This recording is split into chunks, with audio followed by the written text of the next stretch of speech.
And welcome back to the old Gabbox podcast and radio show brought to you by our friends at Casa de Campo down in the Dominican Republic.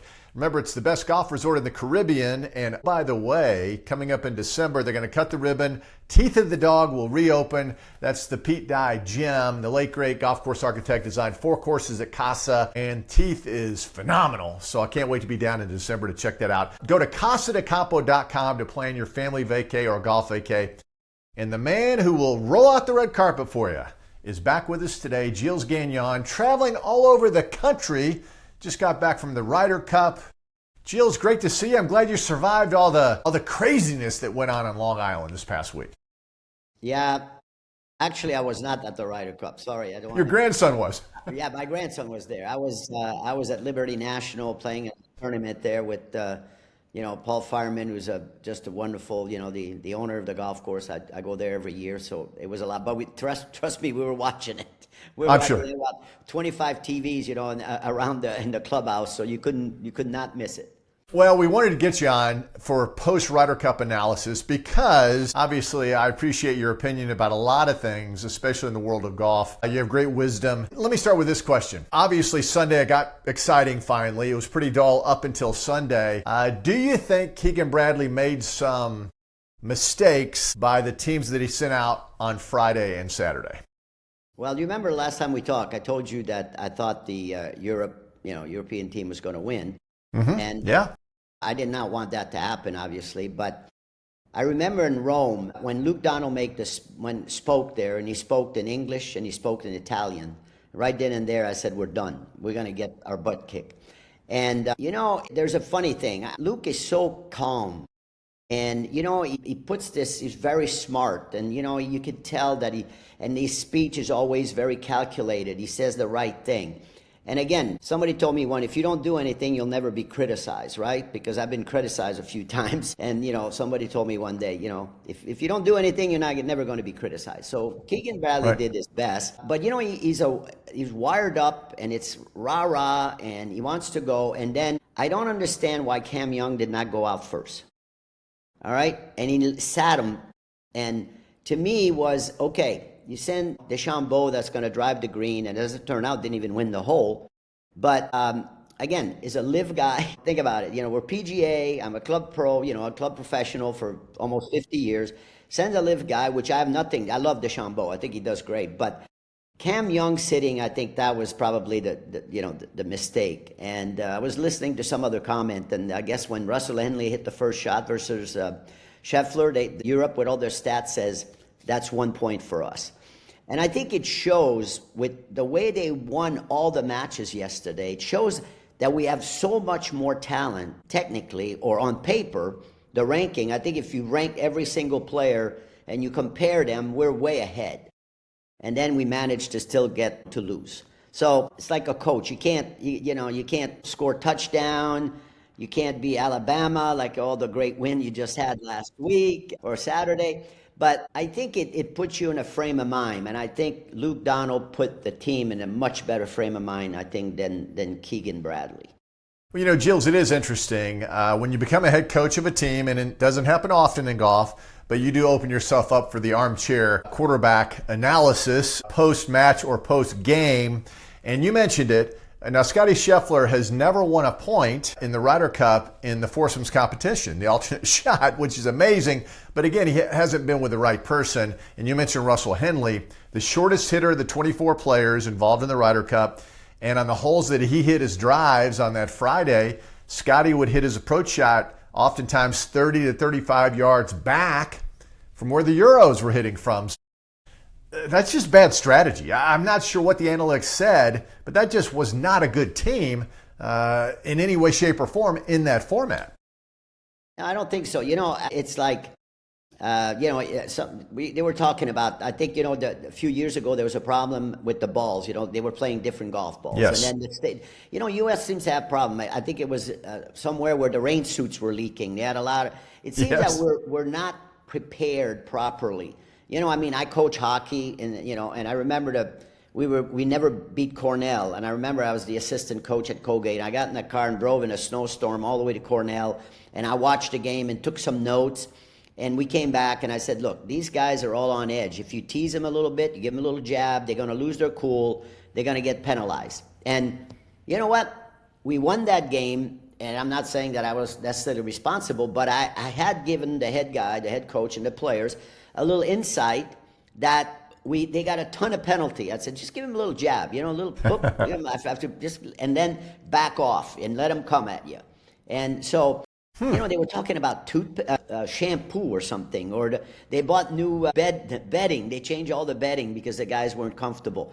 I mean, Keegan Bradley was playing golf. He was on tour, all that stuff. And I think Luke, like he said, he's been sitting around for 2 years and a half. He played a few tournaments, but, the PGA, the money was another issue that people talked about, and, I don't know if you want me to continue, but one thing that, the PGA of America are making a lot of money on this event, obviously.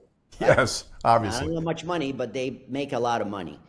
It's great because it's organized by the PGA, but what does the PGA professional really, what do they get out of this event? Okay, I mean, the kids, the assistants that are making, I remember in upstate New York, I've been out in terms of working I've been at the same place for 44 years, but some of us do very well and some others haven't done as well because the clubs weren't so as wealthy. And I got 80 guys or 90 guys in Port St. Lucie now. The PGA owns the Port St. Lucie. They just raised the dues there. I mean, I think the PGA's got enough money in their coffer to be able to lose a few $1 million on the golf course in Port St. Lucie. I mean, there's 80, 90 guys that are, probably can't afford, a big raise, like a lot of retirees. So that's another thing that they never bring up. What does the PGA professional really get out of that? What do they get themselves for the retiree, the guys that have been working in the business for 50, 55 years that are retired? What about the assistants that are starting? They have to go to there's classes in school. They have to pay to travel. I think that's something that the PGA need to take a look at and, to start thinking a little bit more. And again, I don't like to criticize anything, and I've been, live in the Dominican Republic. It's not that I've attended every PGA meeting in Florida, but I'm a member of South Florida PGA. And I think that that's something that nobody talks about, but I think that's a subject that should be brought up. That is an incredible topic that nobody has touched on, because I will say the tickets for this Ryder Cup, and there didn't appear to be a limit. I mean, it was incredible, those crowds up there. But for a day ticket with all the add-ons, this tax, whatever, it was about $1,000 per ticket, Gilles. And then the corporate, the build-out was the most extravagant that they've ever had at the Ryder Cup. And they've had some nice build-outs, whether it's in the United States or Europe, but there were more corporate hospitality areas than ever before. So you're right, they were making a gazillion dollars. I mean, what a debate, though. The European team wanted no money. They just said, look, we don't even want to discuss it. Of course, the Americans, each player got $500,000, $200,000 for their personal use, $300,000 to donate to a charity. But that was a bone of contention, and the Europeans would bring it up subtly here and there in the conversations. So yeah, I mean, Gilles, it's fascinating, right? Where's all the money going? Because they made a bunch. I mean, it was amazing how much money they made after this weekend. Yeah, and it's, PGA is a nonprofit, organization. I remember Pete and Alice Dye, she wanted to do, there was at Purdue University where Pete was building a golf course. They had some classes, whatever, a PE class that the students have to take in college. And she did golf. And she kept pushing to the president of the university to do golf and do this and do that. And finally they got it done, but there was something about that PGA couldn't pay something there because it was a non-profit, whatever, and Pete Alice ended up paying the pro that went there to give the class or something because he wasn't on staff. And I might be a little bit off with that story, but again, when you see somebody, there's flood everywhere, or guys lose their job, or there's health care, retirement program, all these things that I'm sure are changing and they've been trying to, but I really think that the amount of money that's made out there, the PGA professional, the guy that works, 7 days a week in some club in upstate New York or somewhere, or, out in the middle of nowhere that, he makes a living, and all of a sudden he saves, he retires, he comes to Florida. dream for him to go from, like me, being upstate New York in 180 Right. inches of snow. I mean, I was fortunate enough to to work for a wonderful company, wonderful people, family, and I still work and still do very well. But, the guy retires and all of a sudden, they raise their due by $500 or $800, whatever it is. Somebody that's there, I mean, it might be difficult. And what do? They talked about it, but nothing happened. Well, that's the way it is, so I don't know. All of a sudden, I play with a lot of these guys when I'm here in Florida. I go play in a little event, and you can hear them talk, and it's upsetting to them. And I just, I'm old. I figure I think we need to take care of our old people a little bit better. Interesting conversation that I had never really thought about, but that's why we have you on, because you always got me thinking about these things. Let me ask you this, getting back to the competition though, and certainly Rory had some things to say post-competition about the way many of the fans were acting. I mean, obviously the F-bombs were flying. I think social media had somebody throwing a beer at Rory's wife. I mean, Gilles, are we over the top? Has the Ryder Cup gotten out of control as far as the crowds? Well, I mentioned the Masters the last time. If you'd been at Augusta National like that, somebody sees you, yell an F-bomb, you wouldn't be on the You'd be out of there. You wouldn't be on the ground very long. Right. I think that we build this up so much that people get wound. I mean, okay, so Alabama, right? You see the college, but that's football. Right. And I think cheering against great athlete, I think the only thing it does is motivate them in some way. I mean, then after the guy said that, he turned around and he hit a shot 2 feet away or something. Right. I think that, there's a way to cheer, but I think negative comments, that never does anything. People used to call me the little pea soup or something when I played hockey, and that just, that I laughed at that, but that was a little French Canadian thing, pea soup, because we were, so that to me is out of line, but I think the whole world's out of line now in terms of criticizing and and being so negative. Even Mary, my wife, sometimes says you're too negative on this, and I try not to be, but I think that needs to be stopped. I think you need to cheer for your team, and you could yell as much as you want, and ole, ole, ole, and USA, USA. I think that's great, but when somebody start F-bomb somebody or yell in their backswing, to me is, they should be taken out right off and just say, hey guys, come on. This is sports. It's not life and death. It's really important. We really get into it. I get into it, football team, hockey team, whatever, but it's not like I'm going to sit there and lose sleep over it. I mean, they lost. And, the guys tried. I mean, these guys are proud. They didn't want to lose, obviously, but again, if you put them in the wrong situation, and again, they talk about the golf course being set up not by the captain, maybe by the PGA instead of the captain. But Rory, I tell you, did very well when he said, I live in the States, I'm married to an American, I love the United States. I mean, I thought it was great. And, I'm a Canadian, but I love the USA, and the USA's been, I went to school here, I'm married to an American, and, go USA. I'm very proud of that, but I'm not going to go yell at somebody out during a thing and say, go F yourself or, miss the shot. I just think that's crazy. We need to back off all that nonsense. Well, I agree. We need more decorum, but I'm afraid the cat is out of the bag. I don't think there's any going back. I think it's only going to progressively get worse. Although Shane Lowry and Rory said in 2 years when the Ryder Cup goes to Ireland, he said, I can tell you right now, our Irish fans will not act like that, but we'll see. I mean, passion comes through, and a lot of these folks aren't golf fans. They're just fans of the event, right? And they feel they have a ticket to do whatever they want. So we shall see. Hey, tell me this now. Justin Rose, interesting comments from all these guys. And I guess Rosie hopes to be on the next team. He's 45 years old. Who's to say in 2 years at 47 he'll be back on the team? Maybe he'll be the captain of the team. Who knows? But he said he thought the Americans tried too hard to be a team as opposed to the Europeans, where he said, we don't have to try. We are a team. And I thought that was an interesting comment, because I really believe Keegan tried really, really hard to bring them together with all sorts of events. They just didn't seem to have chemistry. Is a big thing in team competition, Gilles, as you know, being a hockey guy. And I'm not sure the chemistry was there for the Americans compared to the Europeans.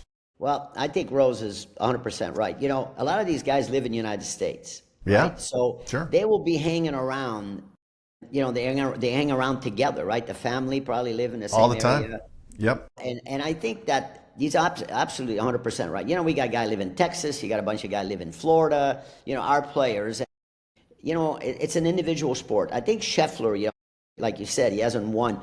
He's a guy that's, very focused, and he's got his own thing. And for him to sit maybe a shot, then he goes, what the hell happened there? I wouldn't, it's so, but these guys, there's no question about it. And I think we get there, we're not necessarily prepared, and the heat are on them. They knew if they lost, they were going to get, criticized and get beat up over the head. And these guys arrive. Again, I think, to me, when you play another sport, a team sport, football, hockey, you need to get there and you get all wound up, right? And the adrenaline is going through your body. I think golf is a totally different thing. I think they need to be calmer. They need to go out there and say, look, guys, just go play your game. This is what we do. Here's all the statistics. And Rose hit it right on the, right on the button. They're trying to be, oh, now it's my buddy. And they say, oh, that was the greatest team, the great experience. But where were they before? They were going their separate way, where these guys are all hanging around. And, you can tell. You pair up Rory and Lowry and McIlroy. I mean, these guys are together. They won the PGA Tour event together. Fleetwood and those guys. I mean, yeah. And then they play that game. Like I remember the last time we were in Scotland. Well, we call it, what do they call it? Foursome or the alternate shot type of thing. Right.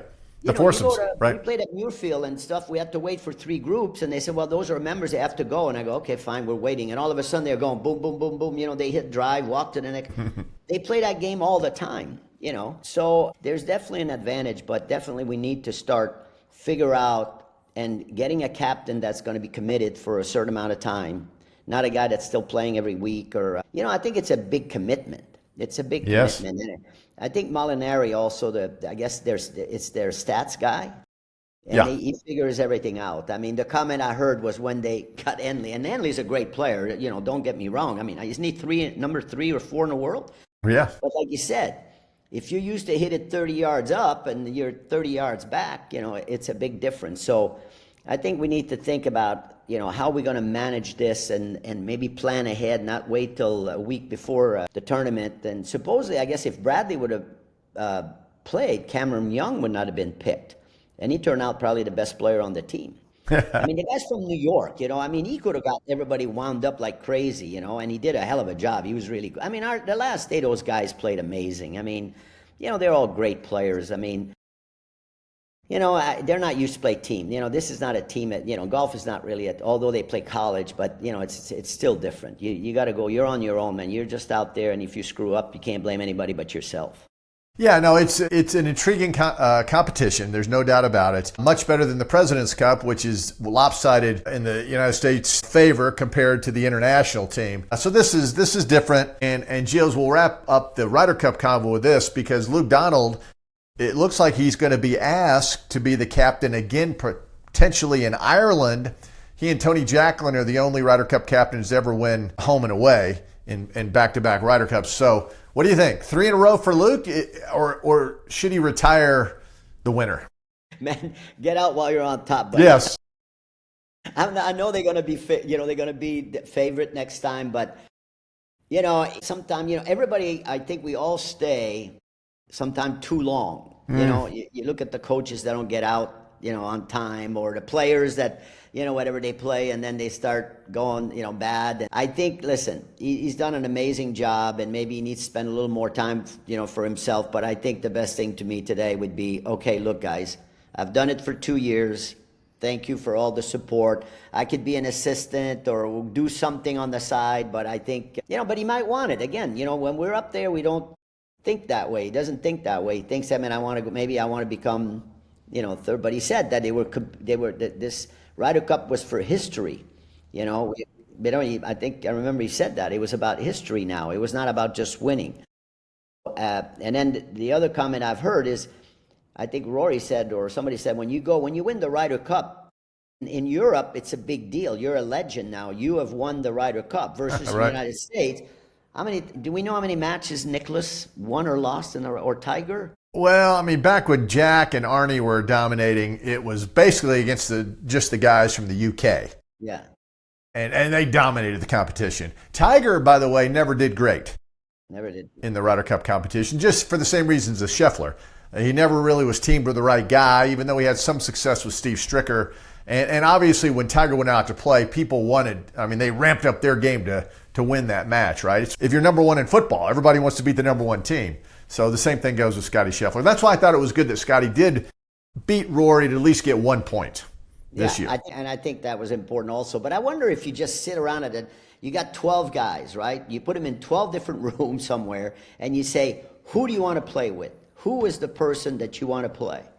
So if you sit there and I say, well, I want to play with Doug, and then Doug says, I want to play with Jill, and then somebody, then if you want to play with two other people versus me, then I'm going, okay, well, maybe, you know what I mean? Maybe it's you, but right. So I think, a little bit, maybe Scheffler, who did you want to play with? Maybe you wanted to play with him. I don't know. But, again, does that become where there's more of a team effort, or they understand each other? I mean, I know for me, if I play with somebody that's out driving me by 50 yards and you pair me up in an event like this, I mean, I'm going to be comfortable because I'm 50 yards up, but the other guy's not going to be very comfortable. He's 50 yards back. And I can miss green. I can get it up and down. There's other guys that don't miss green, and you know what I mean, that type of stuff. So I think an up and down guy should be paired up maybe with an up and down guy versus, maybe opposite. But again, I don't have the answer, and I know I'm not going to be the next captain, so... Well, Scottie and Cam Young, I thought, would have been an unbeatable team. And the PGA of America set up the golf course and mowed down the rough. There was no rough. And so it just created they wanted birdies, and that played into the favor of the European team. I mean, the European team was full of guys, great iron players, good putters, and the fact there was no rough just played right into their hands. And that played itself out, even though it got a little dicey, kind of fun on Sunday. Yeah, but I think if you look at the U.S. Open and a lot of these events, the big events, I mean, the Masters have been won with European more, I think, than again, you know more about that, but I think the Masters has been won by European, and there's no rough, Right. And then the U.S. Open and those things, British Open, again, that's the place that a lot of time you can kind of hit it. The European, when you go there, they set it up to their advantage. They know what the quality of the guy, or at least some of them hitting straight. Wasn't it in Rome? They really narrowed the fairway. Yeah, they did. Right? Yes, and our boys are hitting it all over the world. And, I think the PGA Tour now is just hit it as far as you can hit it and then go find it. And I think the last time I told you, I thought the Open was boring because everybody was pitching out all day. Where the Masters, tough setup. There was a lot of birdie. What wasn't Fitzpatrick birdied the five of the six, the first five holes? Yeah, he jumped out to the big lead over DeChambeau. DeChambeau did come back, but yeah, that was amazing. And then you're talking about Fitzy when he won his U.S. Open too. So yeah. So again, we a Monday quarterback, it's very easy to be. You well, that's what we do. Got to do that. You wouldn't be calling me for say, what are we going to talk about?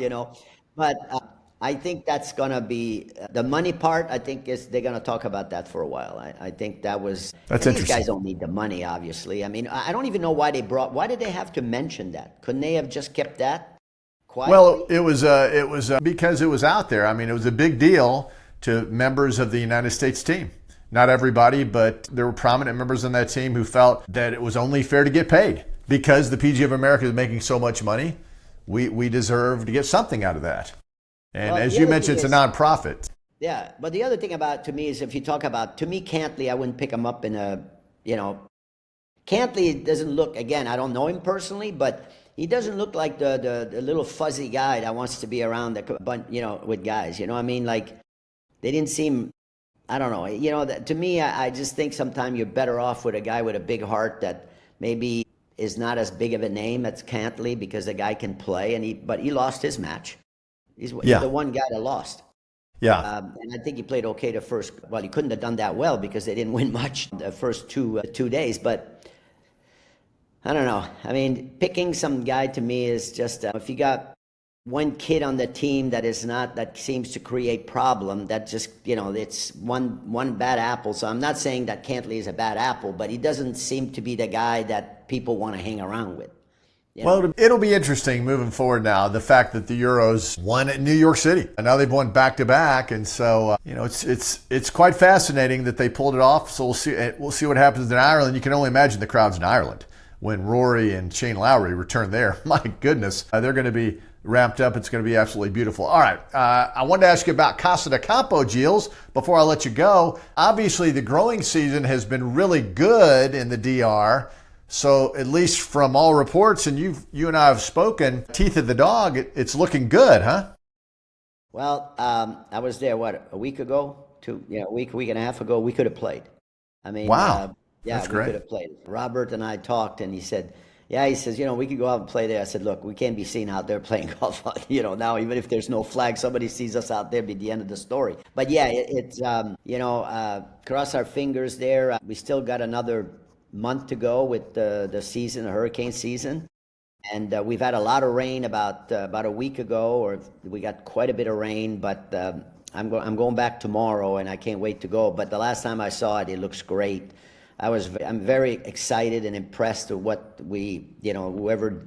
Jerry Pate and his team and the people that worked on the golf course, Nunez Malena, what they've done. It looks really good. I mean, I think people are going to be very, very, very, very happy to see not the changes, but the improvement from the greens are back to where a little bigger they used to be, and the bunkers are, we got nice white sand now and there before, and that's very great. difficult to get in the DR. So when you look at a bunker now in the fairway, it frames the hole a lot better, and the ocean is still blue. It's still there the last time I checked. So yeah, we're excited about it, and to be honest with you, we're the bookings have been over. I mean, I just can't believe it's.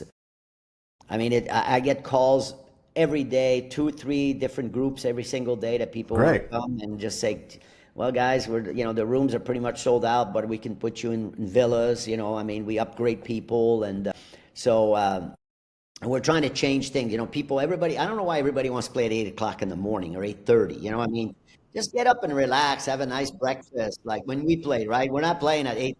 Have a nice breakfast, maybe go a little bit to the beach or do a little workout you want to do, spend a little time with your wife or something. And then about 12:30, 1:30, you go play. You finish, the sun's setting.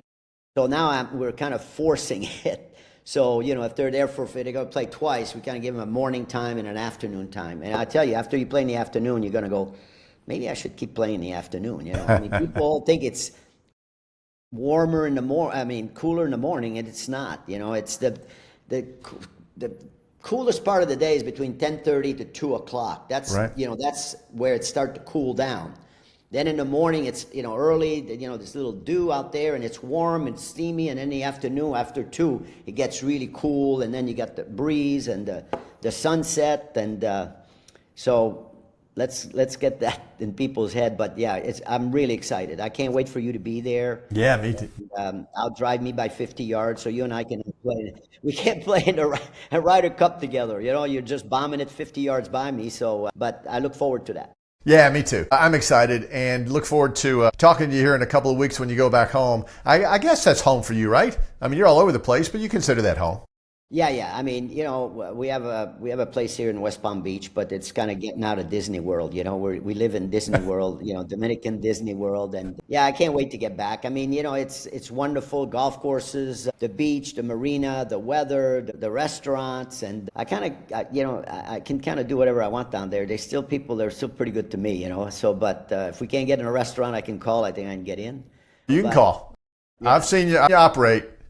But it's Casa de Campo is our home for sure, So we love it. All right, Gilles. Well, we appreciate it, my friend. All the best to you guys. Safe travels. And oh, by the way, the PGA Tour picks up again. Country Club of Jackson, the Sanderson Farms. So I will say hello to your friend Rafa Campos. I just hope he starts playing a little better. Yeah. My God, well, it's a big fall season for him and a lot of players. Well, he needs one. I think he's got one more year, right? He does. His exemption extends, but still, you're trying to improve your situation for the upcoming year. And even though he's exempt, he needs to kind of climb that ladder to make sure you can get in some events. So if you're exempt, but you're like 140, doesn't mean you're going to get in. Yeah, I mean, and there's a lot of people in his category, right? And so even though he's exempt, he's going to get punched out some events that he wants to play in. So he knows that better than anybody. But this last fall is when he won in Bermuda. So maybe he's a fall guy. Maybe that's when he plays his best.